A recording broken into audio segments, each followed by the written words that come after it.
Now, how about creating curved path segments with the pen tool? This is where the pen tool gets a little bit more tricky. Now, if you've heard bad things about the pen tool, or if you've had a tough time with the pen tool, let me explain exactly how this is going to work. This is probably where most people have the toughest time with the pen tool, but I'll explain it nice and easy here. So, make sure you're still on the pen tool inside your toolbox, and I've just sort of panned down a little bit inside our sample file here, down into the Creating Curved Paths area here. And what I'm going to do here, rather than single clicking with the pen tool, what I'm going to do is I'm going to click and drag. So I'm going to start on the first point here. I'm going to click and drag over to the red dot, just like that. That's all there is to it. I'll bring my cursor down to number 2, and I'll click and drag in the opposite direction over to the blue dot, just like that. And that's going to create this curve for me that sort of curves to the left. And once again, just like before, I'm going to hold down Command or Control on the Windows side and click inside some white space. That'll deselect. That's how you create a curved segment. Now, let me explain this here. If I click and drag up, just like this, and then I bring my pen nib over into some white space somewhere else on my screen, and I click and drag down, what happens is the curve goes in the direction that I originally dragged in. So in the previous example above, we clicked and dragged to the left first and then the right. That gave us a curve that goes to the left.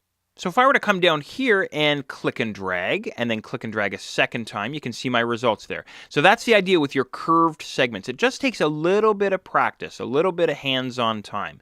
Now I'm going to come over to this next guy here. This might look a little bit intimidating here, but I'll walk you through it. I'm going to click and drag up to the red dot, just like this.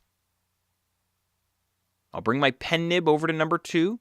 Click and drag down. Don't single click. Click and drag down to the blue dot. Bring my cursor up to number 3. Click and drag up to the green dot.